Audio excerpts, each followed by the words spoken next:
Témoignage de Darijo Mitrovic, de la ville de Vlanj, pays de Slovénie. Je vais commencer à raconter comment ma fausse conversion a été. J'ai commencé à me rassembler dans une église néo-pentecôtiste. Les enseignements libéraux de ce pasteur m'ont fait rester aveugle pendant de nombreuses années au sein de l'église. Je pensais être sauvé et je pensais connaître la vérité. Les membres de notre église allaient au cinéma pour regarder les nouveautés. Parfois, les serviteurs se rassemblaient pour jouer au match de football sur le terrain. Certains enlevaient leurs chemises. Le lendemain, on tenait des services pentecôtistes à la recherche du Saint-Esprit. Comme résultat, nous avions parlé en langue. J'ai également parlé de langue inconnue. Ce jour-là, nous tenions tout le mois de culte à la recherche des dons spirituels. Enfin, j'ai reçu les dons de prophétie et de guérison au cours de ces programmes à la recherche du Saint-Esprit. J'ai commencé à prononcer des prophéties et révéler la vie entière des gens.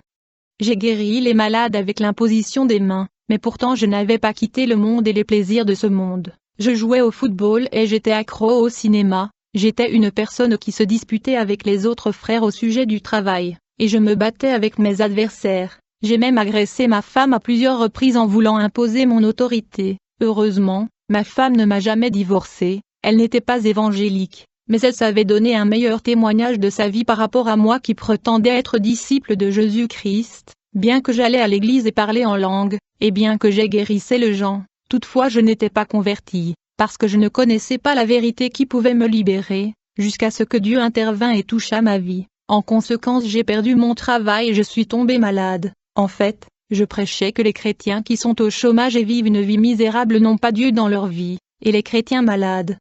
J'ai dit qu'ils étaient maudits. Je me suis moqué d'eux en disant que le diable s'était emparé de leur vie. J'avais un travail qui se portait très bien et j'étais en bonne santé. Je me disais que Dieu est sûrement en train d'agir dans ma vie et ses bénédictions sont le preuve. Jusqu'à ce que je sois abaissé et humilié par Dieu à cause de mon auto-exaltation. Et donc je suis tombé gravement malade et sans la capacité de travailler. Je fus renvoyé de l'entreprise. J'ai prié Dieu en disant, « Seigneur, je suis ton serviteur. Je n'accepte pas ces maladies qui est une malédiction du diable. » Dieu ne m'a pas écouté.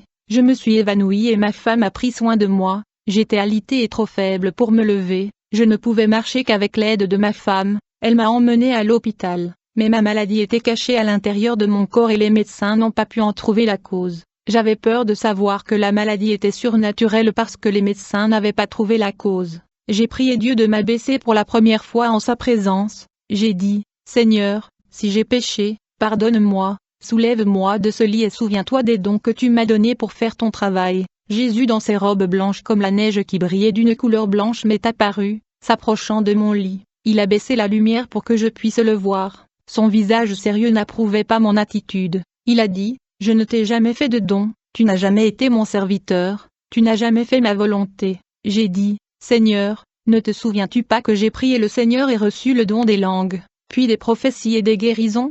Jésus répondit, « Ce n'était pas moi. Un esprit trompeur possédait ta bouche pour parler en langue et t'utilisait pour livrer des prophéties. Les guérisons que tu as opérées ont été fournies par les démons, et tes révélations que tu as reçues pour chaque vie sont la divination. Les démons connaissent la vie de chaque personne et utilisent ta bouche pour la prophétiser. Je ne t'ai jamais utilisé. Ma vérité n'était pas dans ta vie. Votre pasteur vous a préparé au mensonge en vous enseignant un faux évangile. Vous vous êtes humilié devant moi. J'ai entendu ton cri d'humiliation pour la première fois. Vos prières égoïstes disant que j'avais l'obligation de vous bénir n'ont jamais été entendues ni exaucées. Je ne suis pas votre serviteur pour faire votre volonté. Vous devez faire le mien. Quand j'ai entendu ce réprimande, mon esprit en quelques secondes était déjà à côté de Jésus. Il a dit, « Je vais te montrer dans la vision de l'Église qui opérera de grands signes dans la tribulation. Cette Église de tribulation aura des millions de branches dans le monde entier. Cette fausse Église est la seule qui existera et réunira toutes les religions de l'ensemble du monde pour former une seule dénomination. Le faux prophète est le chef de cette Église et aura le pouvoir d'appliquer les lois de la mort,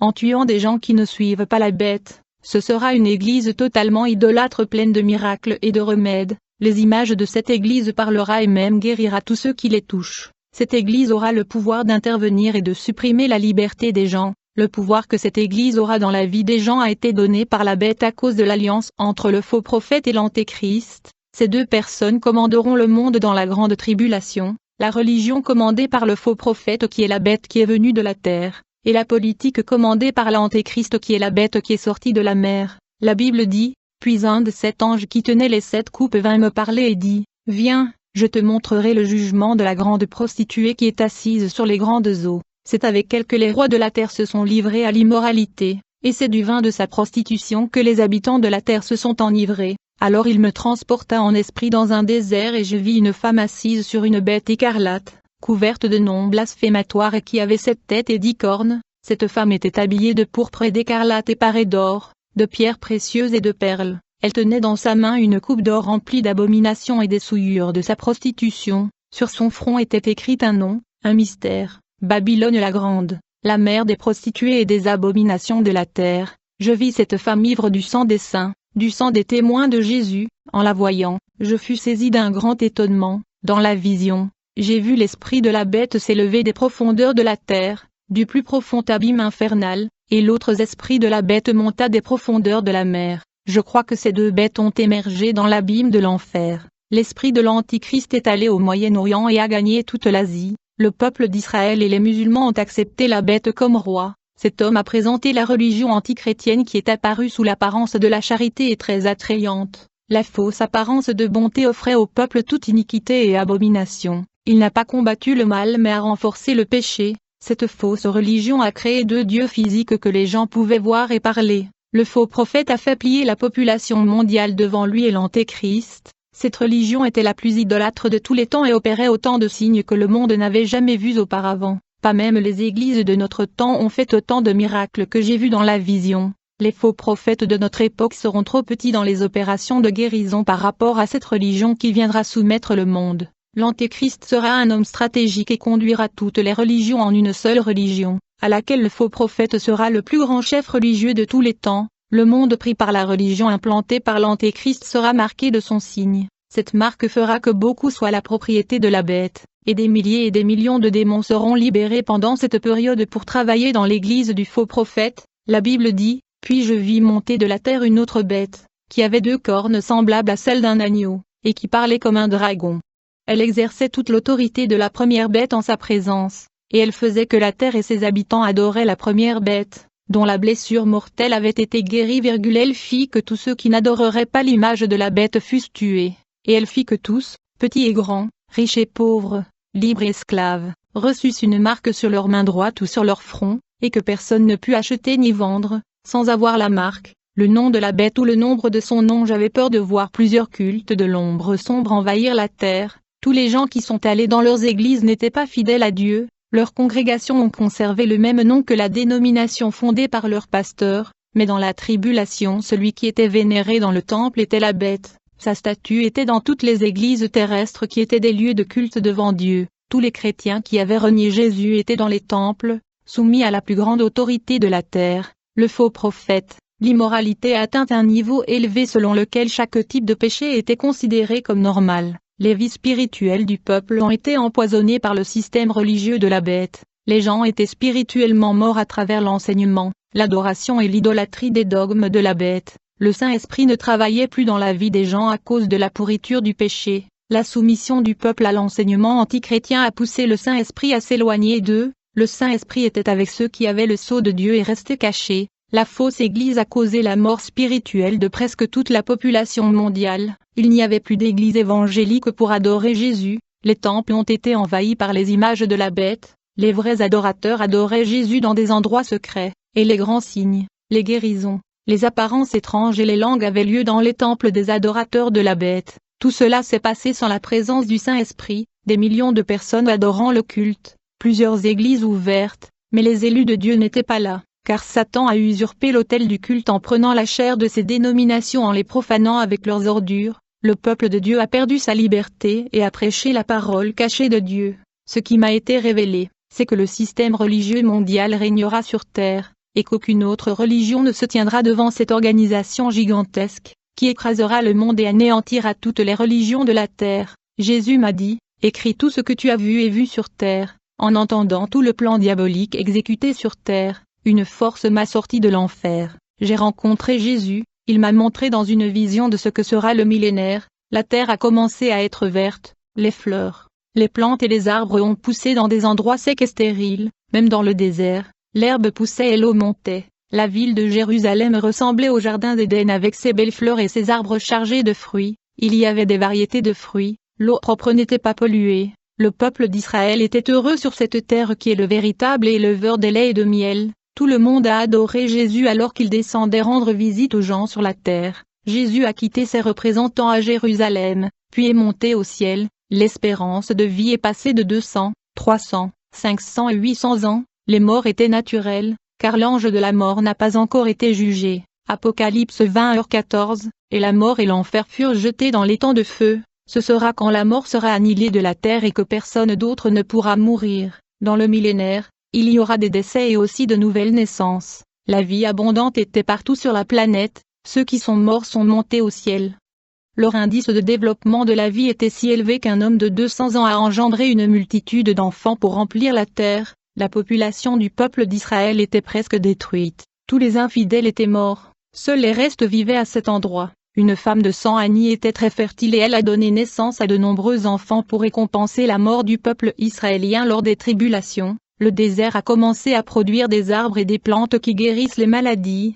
Les personnes qui étaient là n'avaient toujours pas leur corps changé, mais elles avaient toujours leur nature pécheresse. Mais elles obéissaient à Jésus. Des gens qui n'étaient pas d'Israël se sont rendus à Jérusalem, siège du gouvernement mondial. C'est d'Israël que Jésus passe les lois aux quatre coins du monde. Israël devient le premier pays qui règne sur le monde. Dieu exalte sa nation devant les peuples.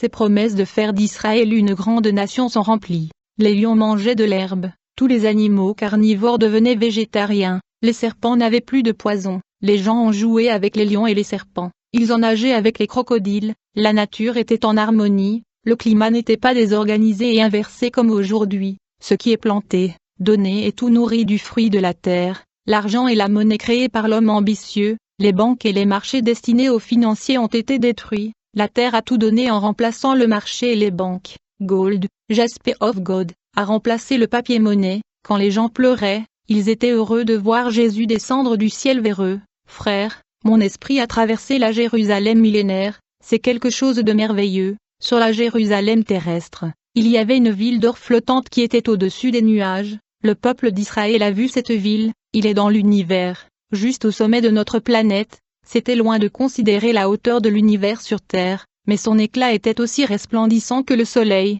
La nuit, ce carré géant luisait comme une étoile. Cela ressemblait à une ville de feu parce que tout était en or jaune. Le jour, ce n'était pas aussi visible que la nuit. Un grand nuage couvrait cette ville de jour comme un nuage couvrant le soleil. Exode 13 verset 21. Et l'Éternel les précédait de jour dans une colonne de nuée, pour les guider dans la direction, et de nuit dans une colonne de feu, pour les éclairer, aller jour et nuit. C'est ainsi que j'ai vu la ville carrée la nuit briller comme le soleil et le jour qu'un nuage la recouvrait. Le feu et le nuage symbolisent la direction et le droit chemin. En quelque sorte cette ville céleste menait la ville terrestre de Jérusalem. Le feu et la nuée étaient la présence de Dieu qui a dirigé le peuple d'Israël. La Jérusalem céleste située juste au-dessus de la Jérusalem terrestre signifie que la présence de Dieu regarde Israël d'en haut. La lumière qui venait de la ville au-dessus rayonnait de bénédiction, de prospérité et d'onction de ce peuple. L'Église était dans la ville céleste avec Jésus, là où le roi est. Ce doit être la reine, il gouvernera le monde avec elle. Quand quelqu'un était triste à la Jérusalem terrestre, Jésus descendit et le réconforta. Les habitants de cette ville ont vu des anges, ils sont descendus et ont manifesté auprès des habitants. Ils ont même mangé des fruits et des légumes par la suite. Les lois qui ont été mises au monde portaient sur la justice, la morale, la sainteté et le devoir de chaque personne. La technologie qui est née du fruit de la science du mal qui a contaminé le monde entier aux enfants n'existait plus. Jésus a communiqué avec son peuple quand il est venu vers le bas. L'Église était dans la Jérusalem céleste avec le Père et le Saint-Esprit. Le Saint-Esprit a terminé son travail sur la terre. Il était le médiateur du peuple auprès de Jésus quand il était absent de la terre. Cela ne signifie pas que Jésus ne peut pas être sur la terre car, bien sûr, Jésus est venu rendre visite, mais comme le Saint-Esprit était sur la terre, il était nécessaire que lui, le Saint-Esprit, reste, maintenant que Jésus s'est manifesté auprès de son peuple. Le rôle de médiateur du Saint-Esprit entre Jésus et l'homme a été annulé. Jésus est maintenant si proche d'eux que le roi, à la suite des descendants de David. Il est le dernier roi de la postérité de David, le roi éternel qui restera avec son peuple pour toujours. Dieu le Père ne pouvait pas être vu par le peuple d'Israël terrestre. Ils étaient toujours mortels. l'Église ne pouvait pas descendre à Jérusalem terrestre. Les gens avaient changé de corps et ils étaient saints. Jérusalem descend lentement sur terre. Elle ne restera sur terre que lorsque notre planète sera sanctifiée et subira une transformation. Bien-aimés, je vis un nouveau ciel et une nouvelle terre, car le premier ciel et la première terre avaient disparu, et la mer n'était plus, et je vis descendre du ciel, d'auprès de Dieu, la ville sainte, la nouvelle Jérusalem, préparée comme une épouse qui s'est parée pour son époux, et j'entendis du trône une forte voix qui disait, « Voici le tabernacle de Dieu avec les hommes. Il habitera avec eux, et ils seront son peuple, et Dieu lui-même sera avec eux. Il essuiera toute larme de leurs yeux, et la mort ne sera plus, et il n'y aura plus ni deuil, ni cri, ni douleur, car les premières choses ont disparu. » Et celui qui était assis sur le trône dit, « Voici, je fais toutes choses nouvelles. » Et il dit, « Écris, car ces paroles sont certaines et véritables. » Bien-aimés, j'ai eu le plaisir d'avoir cette vision à côté de mon maître. Quand j'étais dans mon église, on m'a appris dans cette fausse église que nous ne pouvons pas être pauvres et avoir des maladies. On m'a appris que la parole de Dieu avait tellement de pouvoir que, même si ce n'était pas une volonté de Dieu, la parole de Dieu pouvait être utilisée pour faire avancer les choses. L'enseignement de l'Église sur la confession positive, la guérison, la santé et la prospérité étaient dirigés vers les choses de la terre et leur réalisation était leur bien. Le discours sur la sainteté, le renoncement, le péché, l'enfer et l'enlèvement indiquent des récompenses qui attendent les sauvés. Après ces visions, j'ai quitté mon Église par ordre de Jésus.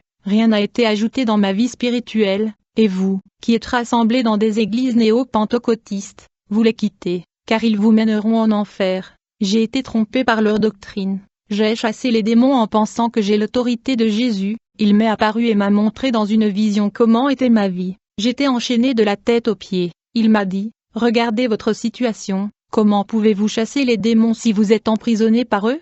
Mon fils, vous ne chassez pas les démons, vous ne pouvez pas non plus avoir mon autorité. Comment allez-vous gérer mon épée si vos mains ont des chaînes et des liens? Tu dois d'abord aller recevoir mes dons. Tu ne peux pas utiliser mes outils spirituels dans cette condition de captivité. Aujourd'hui, je brise les chaînes spirituelles de ta vie et libère ton âme. Tu seras libre. Souviens-toi, ne retourne pas à pratiquer vos œuvres du passé. Si vous le faites, vous serez double chaîné, cette fois par ces démons. » C'était l'avertissement que Jésus m'a donné. Il est gentil en offrant une nouvelle occasion pour moi de commencer. Puisse la paix du Seigneur Jésus-Christ se manifester dans chaque foyer, dans chaque vie et chaque famille. Amen.